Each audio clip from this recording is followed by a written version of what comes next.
నమస్తే, welcome back to US TV. నేను కావేరి. ఈరోజు మనతో పాటు సుప్రీంకోర్టు న్యాయవాది సాయి కృష్ణ ఆజాద్ సార్ ఉన్నారు. నమస్తే సార్. నమస్తే. How are you sir? Dull అయిపోయినారు సార్ అగూరి వెళ్ళిపోయినాక. ఏం డల్ అవ్వాలా, ఎండలో కొంచెం ఎండలో వాతావరణం కొంచెం అది కొంచెం పని ఒత్తిడి కూడా ఉందండి. కొద్ది లాస్ట్ 10 days నుంచి చూశారు కదా, వర్క్ బాగా ఉండి మా పర్సనల్ వర్క్ ఉండే కదా, కోర్టు వర్క్, దానివల్ల డల్ ఏం లేదండి. హెల్త్ అంతా ఓకేనా సార్? మరి మరి అట్లా ఏం లేదండి, మేము పొలం పని చేసుకునే వాళ్ళం, మాకు ఎప్పుడు ఉండదు, ఎండ లేదు, నీరు లేదు, వాన లేదు. ఓకే ఓకే సార్, ఇప్పుడు మీరు పహల్గామ్ అటాక్ గురించి మీరు ఏమనుకుంటున్నారు సార్? అసలు అది చాలా బాధ కలిగించే అంశం అండి. దాన్ని ప్రతి భారతీయుడు కూడా ఖండిస్తాడు, ప్రతి భారతీయుడు కూడా ఈ విషయాన్ని డైజెస్ట్ చేసుకోలేకపోతున్నాడు. సామాన్య వ్యక్తుల్ని కాల్చి చంపే ఆ దుర్మార్గపు పిరికి చర్య అది. మేము అది ఓపెన్గా చెప్తున్నాం, పిరికి వాళ్ళు చేసే పని. ఇంక దమ్ముంటే డైరెక్ట్గా ఎదుర్కోమని చెప్తా ఉన్నాం. ఇప్పటి నుంచి కాదు, ఎప్పటి నుంచో కూడా ఏంటంటే ఓపెన్గా చెప్పాలంటే పాకిస్తాన్ పరిస్థితి ఇప్పుడు చూశారు కదా, అసలు పరిస్థితి ఏం బాగాలేదు. చిత్రమైన విషయం ఏంటంటే వాళ్ళ దేశ ప్రజలే పాకిస్తాన్ ప్రభుత్వం గురించి రకరకాల మీమ్స్, రకరకాల జోక్స్ వేస్తూ ఉన్నారు. అలాంటి స్థితిలో ఈరోజు ఉన్నప్పుడు ఏంటంటే ప్రజల యొక్క మైండ్ని డైవర్ట్ చేయడానికి ఏదో ఇలాంటి చేయటం తప్ప అంత సీన్ లేదు, అంత దమ్ము లేదు వాళ్ళకి. సో ఇంకొకటి ఏంటంటే పాకిస్తాన్ ఇట్లా అంటే వాళ్ళు ఏం చెప్తున్నారు, ఎంతసేపటికి మాకు టెర్రరిస్ట్ సంబంధం లేదు ఇవన్నీ అంటా ఉన్నారు. కానీ క్రిస్టల్ క్లియర్గా ఒక పాకిస్తాన్ ఎవరైతే కాల్పులు జరిపిన తీవ్రవాది పాకిస్తాన్ సంబంధించిన ఆర్మీకి చెందిన వ్యక్తి అని చెప్పేసి ఈరోజు ఇంటెలిజెన్స్ వర్గాలు బయటపెట్టాయి. దీన్ని బట్టి చూస్తే అసలు పాకిస్తాన్ ఏదైతే ఉందో ఈ టెర్రరిజం అనేది ప్రోత్సహిస్తుందని చెప్పి మనకు తెలుసు. ఈరోజు నిజంగా మహానుభావుడు మోడీ గారు ఉండబట్టి మనం ఈరోజు హ్యాపీగా, సంతోషంగా, ధైర్యంగా ఉండగలుగుతున్నాం. కాకపోతే ఏం లేదు, ఇక్కడ ఏంటంటే ఒకటేనండి, ఉగ్రవాదులు చేసే ఇది ఏదైతే ఉందో అది పిరికి పంతల చర్య, వేస్ట్. అది ఊరకొక్కలు పిచ్చి కుక్కలు చేసే పని అది. సో అలాంటి వారిని ఏరిపారేయడంలో తప్పులేదండి, ఆ విషయం నో కాంప్రమైజ్. అంటే మీరు ఇప్పుడు ఒక ఇండియన్ గా ఇట్లా చేసినందుకు వాళ్ళ మీద ఎలాంటి చర్యలు తీసుకుంటే బాగుంటది సార్? అంటే మీరు ఒక అడ్వకేట్ గా ఎలాంటి చర్యలు తీసుకుంటే బాగుంటది? అంటే ఒకటండి, సామాన్య ప్రజల్ని ఇబ్బంది పెట్టి భారతదేశం సర్వసత్తాక ప్రజాస్వామ్య గణతంత్ర రాజ్యం ఏదైతే ఉందో మన దేశం మీద, ఇది ఎవరు ఊరుకోరు కదండి. అవసరమైతే చాలా మంది ఊరుకోరు, ఎవరు ఊరుకోరు. ఇది రక్తం ఉడికిపోయే స్థితి. కాకపోతే ఏంటంటే మనం కొంత సంయమనం పాటించాలి. ప్రపంచ దేశాలన్నీ కూడా భారతదేశానికి ఈరోజు మంచి సపోర్ట్ ఇస్తూ ఉన్నాయి. చిన్న చిన్న కుక్కలు అరుస్తాయి, వాటి గురించి పెద్ద పట్టించుకోవాల్సిన అవసరం లేదు. కాకపోతే నేను ఒకటే చెప్తున్నాను, ఈ రోజు జరిగిన సంఘటన భవిష్యత్తులో జరిగే అవకాశాలు ఉండవు. ఎందుకంటే మొన్న వీళ్ళు కావాలని చెప్పేసి అక్కడ చిన్న కమ్యూనికేషన్ గ్యాప్ వల్ల జరిగిందని చెప్పి చాలా మంది అంటా ఉన్నారు. ఇక్కడ సమస్య అది కాదు కావేరి. పాకిస్తాన్ నుంచి వచ్చిన ఉగ్రవాదుల కంటే భారతదేశంలో పాకిస్తాన్కి సపోర్ట్ చేసే ఉగ్రవాదులు ఎక్కువ మంది ఉన్నారు. అలాంటి వారిని ఏరిపారేయాలి. మొన్న ఆ సింగర్ ఒక ఆమె, నేను పేరు చెప్పను ఎందుకంటే పేరు చెప్తే అమ్మాయి పాపులర్ అయింది. ఆ సింగర్ వేస్ట్ది అనకూడదు, ఆడపిల్ల కాబట్టి నేను తిట్టకూడదు, మీరే తిట్టాలి. ఆమెని ఎలాంటి పోస్టులు పెట్టిందంటే రకరకాల పోస్టులు పెట్టింది. పెడితే పాకిస్తాన్లో ఉన్న ఎవరైతే, అసలు నాకు ఆ పేరు కూడా నాకు నచ్చదు. పాకిస్తాన్ అన్న నేను పీకే అంట, అంతే. అసలు నాకు నచ్చదు ఆ పేరు పలకడం కూడా, చిన్నప్పటి నుంచి నాకు ఇష్టం ఉండదు. ఆ ఏదైతే పీకే ఉంది కదా, అది ఏదైతే ఉందో అలా దేశంలో ఈమె గురించి భారీ ఎత్తున మీడియాలో బాగా వచ్చింది. సో ఇలాంటి వారిని ఏం చేయాలి, ఆ సింగర్ని ఏం చేయాలి? అసలు ముందు అలాంటి వారికి ఉరిశిక్ష చేయాలి. దేశద్రోహం నేరం కింద అసలు బయటికి రానివ్వకూడదు. మొన్న ఒక రాజకీయ నాయకుడు, కాంగ్రెస్ రాజకీయ నాయకుడు, నేను పీకేని ప్రేమిస్తా, దాన్ని ప్రేమిస్తా అన్నాడు. అలాంటి వాళ్ళు ఏం చేయాలి? ఇంకా మీరే చెప్పాలండి. నిన్న ఆడెవడో పీకే జిందాబాద్ అన్నందుకు కొట్టి చంపేశారు. మరి అట్లా ఊరుకోరండి. ఒకటి మనం పెట్టిన భిక్ష ఈరోజు పాకిస్తాన్కి ఓపెన్గా చెప్పాలంటే. ఏదో మహానుభావుడు ఆ నెహ్రూ గారు ఏదో పోయి ఆ సింధు నది ఒప్పంద జలాలు ఏదో అనకూడదు, కానీ ఇప్పుడు తిట్టకూడదు వాళ్ళ పెద్దోళ్ళు. వాళ్ళు చేసిన తిప్పలు మనకి కొంపక తిప్పలు ఈరోజు. తర్వాత బంగ్లాదేశ్ వారప్పుడు మనోళ్ళు 90,000 మందిని పట్టుకుంటే ఆ రోజు అనవసరంగా వదిలేశారు.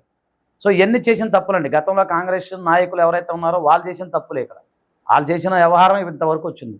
సింధు నది జలాల ఒప్పందం ఎందుకంటే ఆయనకి, ముసలాయనకి అనకూడదు, కానీ అవసరమా మనకి? 80% నీళ్ళు వాళ్ళు వాడుకోవాలి. ఇప్పుడు ఆ వాడుకున్న నీళ్ళే తిని వాళ్ళు ఆర్థికంగా అభివృద్ధి చెంది మన మీదే వాళ్ళు అటాక్ అవుతారు ఉల్టా. అంటే ఇప్పుడు గాది కింద పందికుక్క అంటారు, తెలుసా మీకు? ఊళ్ళలో గాది అంటే తెలుసు కదా, ఆహార ధాన్యం నిల్వ వేసే గాజులు ఉంటాయి, కింద పందికుక్కలు ఉంటాయి. అంటే అవి మన దగ్గరే తిని మన దగ్గరే పెరిగి మనకే ఉల్టాగా ఉన్నది. ఇప్పుడు పరిస్థితి అట్లా ఉంది. అందుకని ఏ మాట కామాట చెప్పాలని, మోడీ గారు మహానుభావుడు. ఆయన ఈరోజు నీళ్లు గనక ఎమ్మటే ఆయన నదీ జలాలు ఏదైతే ఉన్నాయో, సింధు నది జలాలు, దాన్ని ఆపటం వల్ల ఈరోజు వాళ్ళు ఎట్లా ఉన్నారంటే అట్లా ఏడుస్తూ ఉన్నారు ప్రజలు. సో వాళ్ళే తిరుగుబాటు చేస్తూ ఉన్నారు. చివరికి బలుచిస్తాన్లో ఉంది సింధు ఏదైతే ఉందో, దాదాపు 2.3 మిలియన్ పీపుల్ ఈరోజు దాని మీద ఆధారపడుతున్నారు. వాళ్ళందరూ ఈరోజు నీళ్ళు లేక ఏడుస్తున్నారు. చెరుకు ముఖ్యంగా అక్కడ ఏంటంటే చెరుకు కానీ, కాటన్ కానీ, వీట్ కానీ, రైస్ కానీ పండిస్తారు ఎక్కువ. మనదే కదండి, అదంతా మన దేశమే కదా. సారవంతమైన భూములు, సింధు నదితో సారవంతమైన భూములు.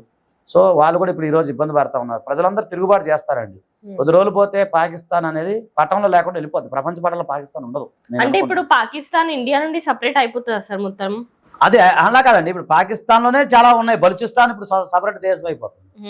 సింధు ఏదైతే ఉందో ఇప్పుడు సింధు మనం అనుకున్నాం కదా, అది కూడా సపరేట్ దేశం అయిపోతుంది. నెక్స్ట్ ఇంకో పంజాబ్ ఉంది, అది కూడా సపరేట్ దేశం అయిపోతుంది. పాకిస్తాన్ 7 ముక్కల్లాగా అయ్యే అవకాశాలు కనపడతాయి. ఇదే విషయం గతంలో రష్యా ఉండేది. సో అలాగే యుఎస్ఎస్ఆర్ అనేవాళ్ళు.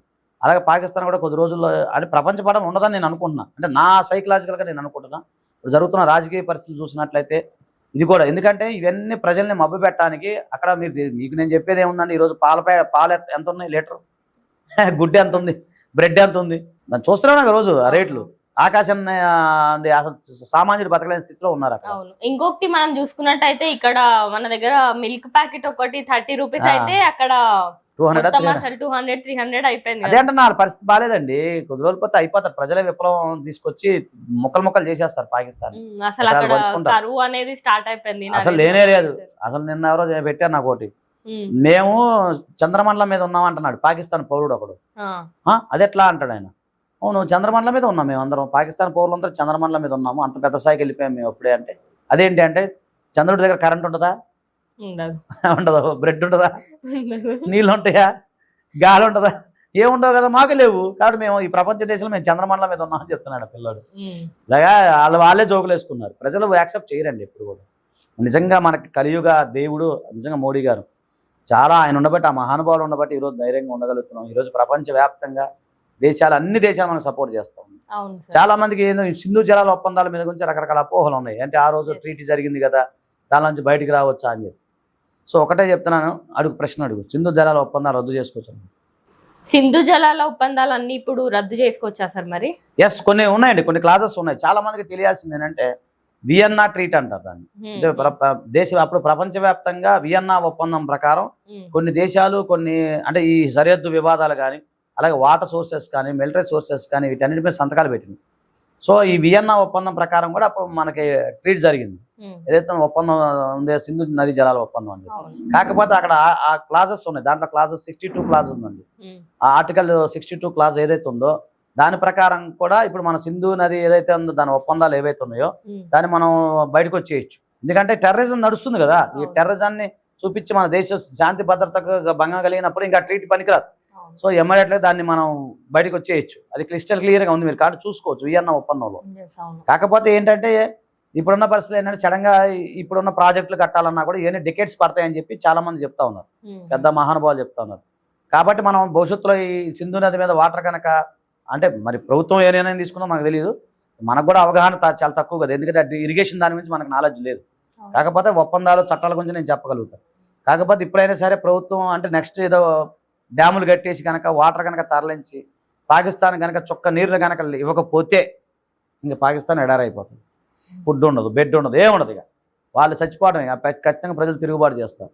కొన్ని కోట్లాది మంది ఇప్పుడు లాహోర్ ఏదైతే ఉందో, ఇస్లామాబాద్ వాటర్ లేవండి అలా అంత పరిస్థితిలో ఉన్నారు. కాబట్టి ఏంటంటే వీళ్ళకి ఎంతసేపుకి పాలకులు ఎట్లా ఉన్న ప్రజలు, పాకిస్తాన్ ప్రజలందరూ ఇప్పుడు బాధపడుతున్నారు. ఈ ప్రభుత్వం కూలిపోతే బాగుండు అని చెప్పి ఎంతమంది మోడీ గారిని పొగుడుతున్నారు ఈరోజు. అలాంటి పరిస్థితి ఉంది. సో ఈరోజు ఏంటంటే ప్రజలని మభ్యపెట్టడానికి, ప్రజల యొక్క మైండ్ సెట్ డైవర్ట్ చేయడం కోసం ఇలాంటి దుశ్చర్యలు, ఇలాంటి పనికిమాలిన పనులు ఆ పీకే సంబంధించిన దేశం సంబంధించిన కొంతమంది చేస్తూ ఉన్నారు తప్ప ఇది ఖచ్చితంగా భవిష్యత్తులో పాకిస్తాన్ అనేది ఏది ఉండదు. ఖచ్చితంగా తెలిసి ప్రపంచ పటంలో ఉండదు. కొద్ది రోజుల పోతే కనుమరుగే అవకాశం ఉంది. ప్రజలందరూ బాగా తిరుగుబాటు చేస్తూ ఉన్నారు. ఈరోజు మోడీ గారిని ప్రపంచవ్యాప్తంగా ఒక దేవుళ్ళ కొలుస్తూ ఉన్నారు. ఇది ఏంటంటే చాలా ఆనందించాల్సి, ఎందుకంటే మనం ఈరోజు ఎంత సంతోషంగా ఉన్నామంటే ఆయన ఉన్న ఆ మహానుభావుడు ఆయన ఉండబట్టే ఒకటి. రెండోది ప్రజల్లో కూడా బాగా యూనిటీ ఉందండి. మన దేశంలో ఉన్న ప్రజల్లో ఉన్నంత దేశభక్తి కానీ యూనిటీ కానీ ఎక్కడా ఉండదు. ఇంత ఈరోజు అందరూ ప్రతి ఒక్కరు ముందుకు వచ్చి చేస్తూ ఉన్నారు. ఆ రోజు కూడా చూడండి, కాశ్మీర్లో కూడా టెర్రరిస్టులు చంపితే కొంతమంది ముస్లింలు బాగా సపోర్ట్ చేశారు. సరే ఒకళ్ళిద్దరు ఉంటారో అది మనకు సంబంధం లేని విషయం. అలా కాశ్మీర్ ముస్లిమ్స్ కూడా బాగా సపోర్ట్ చేసి కొంతమంది రక్షించడం జరిగింది. సో ఏదైనప్పటికీ భారతదేశ యూనిటీని ఎవరు ఏమీ చేయలేరు. ఎందుకంటే మనలో ఉన్న గొప్పతనం ఏంటంటే దేశభక్తి. ఆ దేశభక్తి అనేది నరనరాన ప్రతి కణాన మనకి ఉంటుంది. సో ఖచ్చితంగా మనం ఇప్పుడు కాదు, ఇంకా కొన్ని వేల లక్షల సంవత్సరాలైనా భారతదేశం మీద ఉన్న మట్టి గడ్డ ఎలా ఉంటుందో దాన్ని కూడా ఏ దేశం ఏమీ చేయలేదు. ఎందుకంటే మనలో ఉన్న యూనిటీ, ఎందుకంటే తరతరాలుగా మనకు పోరాట పటిమ అవును. ఎంతో మంది వచ్చారు మన దేశం మీద దండయాత్రలు చేశారు, కానీ ఎవరి ఇంటికి కూడా వేయలేకపోయారు. అలాంటి చూసాం కదా, బ్రిటిషర్స్ కూడా తోక ముడుచుకుని వెళ్ళిపోయిన సందర్భాలు మనం అవును. చూసాం. అంతకని ఇది ఎంత అండి నిజం చెప్పాలంటే. అవును. కేసీఆర్ గారు అంటారు, ఒక మన అసెంబ్లీలో చూసి ఆయన మాట, ఎంతదే ఇంతంత దేశం అండి ఏముంది, ఉమ్. ఒక దెబ్బ కొట్టేసి అంటాడు అంత. అలాంటి చాలా సింపుల్. కాకపోతే మనం ఏంటంటే పూర్వం నుంచి ఔదార్యము, శాంతి, సౌభ్రతత్వం, సమానత్వం, ప్రపంచ శాంతి వర్ధిల్లాలి అనే ఒక సిద్ధాంతంతో మనం ఉన్నాం కాబట్టి ఈరోజు సంయమనంగా ఉండాల్సి వస్తుంది. ఓకే, ఇప్పుడు ఓల్డ్ సిటీలో పాకిస్తాన్ కి సంబంధించిన వాళ్ళు ఒక 206 మెంబర్స్ దాకా ఉన్నట్టు న్యూస్ వచ్చింది కదా సార్, మరి అది నిజమేనా? ఉండొచ్చండి. ఎందుకంటే అంటే ఒకటండి, ఇప్పుడు పాకిస్తాన్ అంటే ఏదేం కాదు కదా.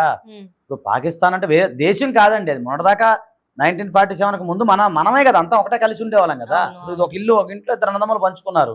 పంచుకున్నప్పుడు కొంత అటు ఇటు చుట్టరేఖలు ఉంటాయి. అట్లా వచ్చి అట్లా ఉన్నాయి. పాకిస్తాన్తో చాలా మంది సంబంధాలు ఉంటాయి. అక్క చెల్లి అన్నదమ్ములు అట్లా వరుసలు ఉన్నారు, పెళ్లిళ్ళు చేసుకున్న వాళ్ళు ఉన్నారు. కాకపోతే కొంతమంది అక్రమంగా వలసదారులు ఎవరైతే ఉన్నారో వాళ్ళని గుర్తిస్తున్నారు. ఇప్పుడు గుర్తించి బయట పంపిస్తున్నారు, చాలా మందిని పంపిస్తా ఉన్నారు. వాళ్ళతో కూడా ఇబ్బంది అయింది కదా, అందుకని పంపిస్తున్నారు. రేపు అయితే నాకు తెలిసి వాళ్ళతో క్లోజు, మరి ఒక 2 days ఉంచేసి వెళ్ళకపోతే వాళ్ళకి 3 లక్షల రూపాయలు జరిమానా, 3 years వరకు జైలు శిక్ష ఉంటుంది. ఇప్పుడు టెర్రరిస్ట్లకి ఇంకా వీళ్ళకి పాకిస్తాన్ వాళ్ళకి కూడా ఏమైనా సంబంధం ఉంటుందా సార్? మరి అదే కదా, వాళ్ళే కదా. ఇక్కడ మన బీబీసీకి కేంద్ర ప్రభుత్వం ఒక లెటర్ రాసింది. మిలిటెంట్ అన్నారు, మిలిటెంట్ వేరు, మిలిటెంట్ అన్న పదం వేరు, టెర్రరిస్ట్ అనేది పదం వాడాలని చెప్పి బీబీసీకి ఒక లెటర్ రాసింది. సో కంపల్సరీ బీబీసీ వాళ్ళు టెర్రరిస్ట్ అనే పదం వాడాల్సింది, అందరం కూడా టెర్రరిస్ట్ అనే పదం వాడాలి. టెర్రర్ అంటే భయం పుట్టించడం. చెప్తున్నారు కదండి మీరు, మొన్న ఒక సైనికుడు ఎవరైతే ఇది పేల్గాము ఘటనలో పాల్గొన్న సైనికుడుకును అతను ఈ ఉగ్రవాది ఎవరైతే ఉన్నారో పాకిస్తాన్ సంబంధించిన ఆర్మీకి సంబంధించిన ఇద్దరు, ఇతనే అతను అని చెప్పి చెప్తున్నారు. మోసాయిదా పేరు చెప్పారు అతను, కానీ అతను దొంగ పేరు మార్చుకొని తిరుగుతూ ఉన్నాడు అని చెప్పి. అంటే దీని మీద క్లియర్ కనపడుతున్నాయి కదా, వాళ్ళే ట్రైనింగ్ ఇచ్చి పంపించారని చెప్పేసి. అది దీని మీద ఎంక్వైరీ జరగాలండి. ఇంకొకటి ఏంటంటే ప్రధానంగా ఒకటి ఆలోచించాల్సింది ఏంటంటే స్థానికుల సపోర్ట్ ఉందని చెప్పి కొంతమంది ఆరోపిస్తూ ఉన్నారు. దాని మీద కూడా సమగ్రంగా ఎంక్వైరీ జరగాలి. అది నిన్న చూసాం ఒక వీడియో, ఒక అతను వెళ్తుంటే దాన్ని జిప్ అంటారా, దాని జిప్ మీద ఇట్లా ఎలాడేటప్పుడు వెళ్తుంటే ఆపరేట్ చేసే అల్లాహో అక్బర్ అని అంటున్నారు. అల్లాహో అక్బర్ అంటాం తప్పు కాదు, దానికి ఏముంది, ఎవరైనా మనం జై శ్రీరామ్ అంటే వాళ్ళు అనొచ్చు, దానికి సంబంధం లేదు. కాకపోతే అతను ఎందుకు అన్నాడు, అదే సమయంలో ఎందుకు అనాల్సి వచ్చింది అనేది దాని మీద ఎంక్వైరీ నడుస్తా ఉంది. మరి ఏం జరిగింది అనేది చూడాలి. Okay sir, thank you so much. Thank you అండి. జై హింద్. జై హింద్. భారత్ మాతాకి జై. భారత్ మాతాకి జై. జై హింద్. జై హింద్.